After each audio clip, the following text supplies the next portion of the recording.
안녕하세요. 이번에 다시 마케팅 뉴스로 찾아오게 된 AMPM 글로벌 한태규입니다. 저번 영상이 반응이 좋아서 비슷한 컨텐츠로 다시 한번 찾아뵙게 되었는데요.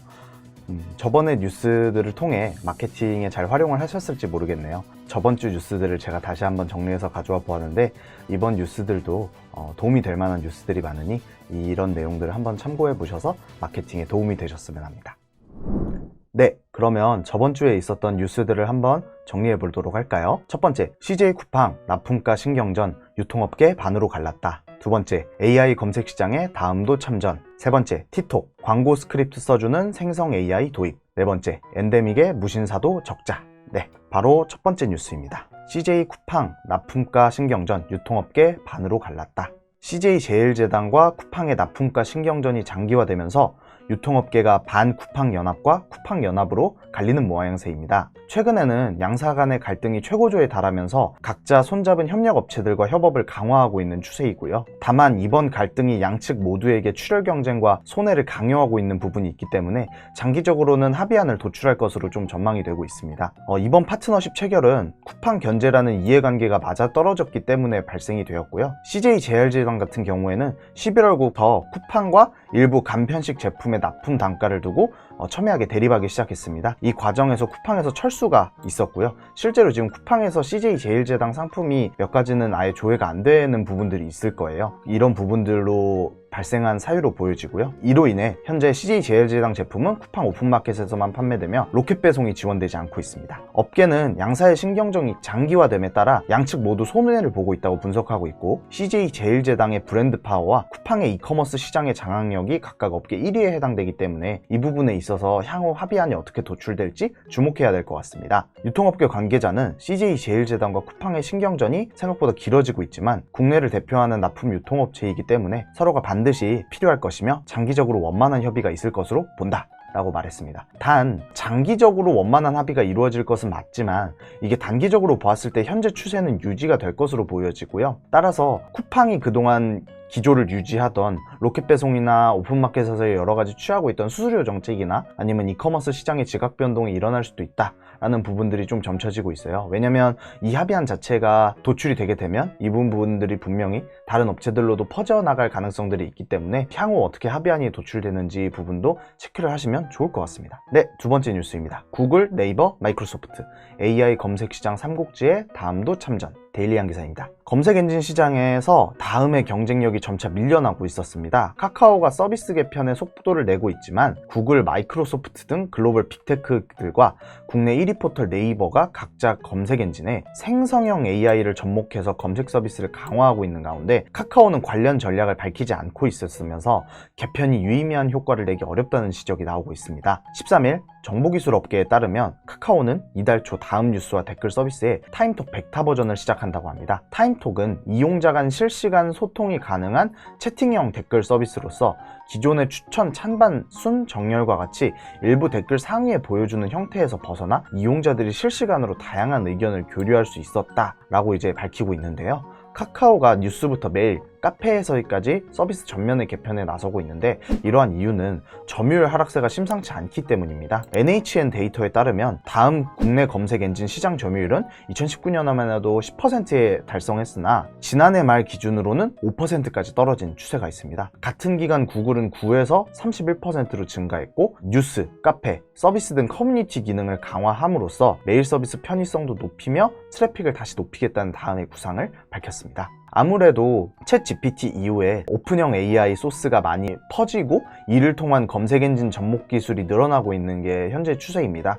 구글, 네이버, 마이크로소프트 같은 경우에는 이미 큰 자본이 있고 이를 통한 연구 기술이 상당히 발전한 업계이기 때문에 적용이라든지 테스트가 상당히 좀 오랜 기간 진행해왔던 부분이에요. 그래서 사실 시장에 나오기 자체가 준비가 크게 없이 바로바로 나올 수 있는 부분들이 있었는데 카카오 같은 경우에는 이 부분이 좀 미흡했다라는 점이 맞는 것 같습니다. 그렇기 때문에 다양한 커뮤니티 지면들을 개편을 하고 AI 검색 기반 서비스를 런칭을 함으로써 카카오가 좀 후발주자로서 노력을 하려는 모습들이 보이는 것 같은데요. 사실 뭐 단순한 검색 엔진이라든지 이런 부분의 뉴스로 볼 수 있지 않냐라고 할 수 있지만 사실 카카오가 운영하는 광고 지면들이 영향이 없을 수가 없습니다. 그렇기 때문에 향후 카카오 카카오가 커뮤니티를 개편을 하고 여기서 어떤 광고 지면들이 더 등락폭이 있을지를 추후 보는 것도 좋을 것 같고요. 특히 이 타임톡 같은 경우에는 네이버는 사실 최근에 댓글을 많이 줄이고 있는 추세이기 때문에 반대로 이런 실시간 소통형 댓글이 늘어난다라고 한다면 카카오가 충분히 이 부분에서 모멘텀을 가질 수 있을 거라고 생각해요. 그렇기 때문에 이 부분도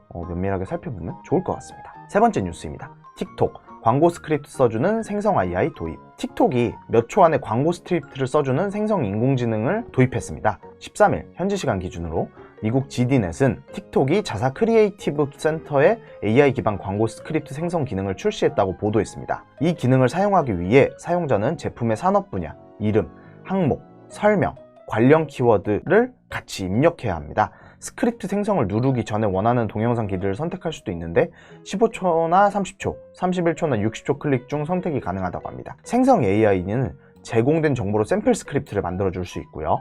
후크 장면, 클릭 유도 문안이나 시각적 오디오 시능을 포함한 다양한 비디오 스크립트도 만들 수 있습니다. 틱톡은 이러한 스크립트가 AI 기반으로 만들어지기 때문에 부정확할 수 있다고 조언하며 콘텐츠를 활용하는 것은 사용자의 전적인 선택이라고 고지를 했습니다. 회사가 어떠한 책임을 지지 않겠다는 뜻으로 비춰질 수 있는 내용으로 이렇게 좀 공지를 했던 부분인데요. 사실 이제 AI를 기반으로 해서 만들어지는 스크립트나 광고 소재가 보기 어려운 시대는 아니죠, 이제.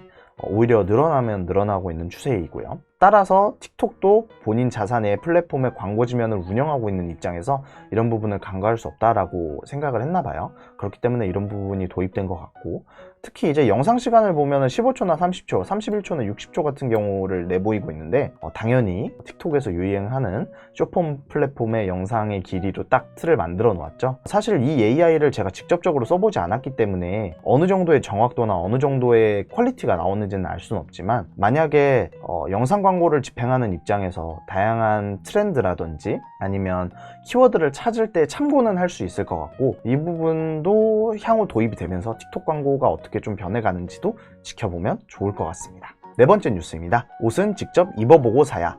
엔데믹의 무신사마저 적자. 한국경제 기사입니다. 코로나 특수를 타고 급성장했던 패션 플랫폼 기업들이 소비 위축과 경쟁 심화에 따른 수익성 악화로 고전을 면치 못하고 있는데요. 패션 플랫폼 시장에서 수년간 독주를 해온 무신사가 이익이 감소세로 돌아섰고, 지그재그, 에이블리, 브랜디 등 후발주자들도 장기간 적자에 늪에서 빠져나오지 못하고 있습니다. 최근 업체마다 자체 브랜드 사업에 뛰어들거나 해외 판로를 개척하는 등 수익성을 높이기 위해서 여러 가지 활로를 모색하고 있지만, 국내 패션 플랫폼 시장 성장이 한계에 부딪힌 상황이 아니냐라는 업계의 얘기가 나오고 있고, 돌파구를 찾기는 쉽지 않다는 지적도 함께 나오고 있습니다. 1위 업체마저 대규모 손실을 내고 있는 상황에서 패션 플랫폼의 추가 성장 가능성과 수익성에 대한 투자자들의 의구심이 커지고 있는 상황이고요.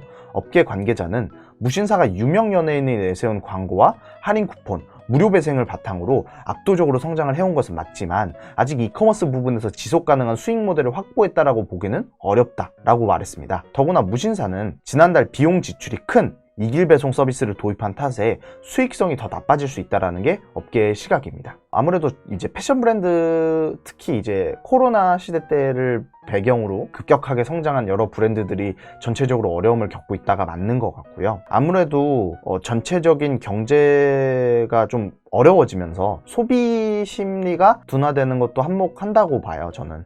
그렇기 때문에 오히려 이런 다양한 브랜드들이 입점하는 패션 플랫폼이 어려워지는 추세가 아닌가라는 부분도 생각이 들고, 그렇기 때문에 이런 데에 입점을 해서 광고하시는 분들이 더욱더 자사 브랜드나 자사 마케팅에 좀 더 신경을 써야 되는 부분이 아닌가라는 생각도 함께 들고요. 반면 또 쿠팡의 전례가 있기 때문에 좀 분야가 다르긴 하지만, 쿠팡도 거의 한 10년간 적자를 면치 못하다가 여러 가지 이제 비즈니스 모델을 도입하면서 흑자로 전환이 된 추세가 있다 보니 사실 당장에 이 플랫폼들이 전체가 다 무너지지는 않을 겁니다. 뭐 인수가 되거나 최대 소유주가 바뀔 수는 있겠지만, 그래서 사실 계속해서 이 플랫폼에도 지속적으로 광고를 해야겠죠. 다만 자사의 브랜드 광고와 비중을 놓고 봤을 때는 어느 정도는 예전에 비해서는 좀 감소를 하면서 광고주분들도 여러 가지 활로를 좀 모색하는 시간이 되었으면 합니다. 그래서 이제 다양한 생존 전략을 짜고 있고, 무신사는 마진율이 높고 가성비가 좋은 자체 브랜드, PB 브랜드를 생산하고 있다. 이 PB 브랜드 비중 자체가 13%에서 25%로 증가했다. 이런 부분까지 이제 나오는 걸 보면은 결국에는 자체 브랜드 상품을 생산을 해서 파는 게 수수료를 받는 것보다 비즈니스 모델적 구조에서 낫기 때문에 나중에 무신사가 진짜 이런 PB 브랜드들이 수익성이 더 좋게 나온다라고 하면 당연히 제품 노출되는 과정에서 PB 브랜드가 우선될 수밖에 없는 상황도 나올 겁니다. 그렇기 때문에 입점하고 있는 브랜드들은 더욱더 자사 브랜드 마케팅에 이 과도기 시점에서 좀 더 주의나 주목을 기울일 필요가 있다고 생각하는 부분들인 거고요. 네, 여기까지 저번 주의 뉴스들을 갈무리해서 전달드려 보았는데요. 아무래도 이커머스라든지 오픈마켓 쪽에서의 변동은 계속 진행이 되고 있는 상황이고, 그 외에 패션 업계에서도 좀 지각 변동이 있을 것 같은 부분들이 있기 때문에 당분간 발생하는 뉴스들은 광고주님 분들이나 해당 업종에 속하신 분들이라면 좀 면밀하게 살펴보시는 게 좋을 것 같습니다. 저희도 해당 뉴스를 찾아보면서 마케팅에 도움이 될 만한 부분이나 광고주분들께 전달드릴 수 있는 내용들을 정리해서 비슷한 컨텐츠로 많이 내보낼 테니 많은 관심 가져주셨으면 감사하겠습니다. 네, 여기까지 AMPM 글로벌 한태규였습니다. 감사합니다. 잠깐! 영상에 대한 질문 또는 이 마케터를 더 알고 싶다. 더보기란 혹은 고정 댓글 참고해주세요.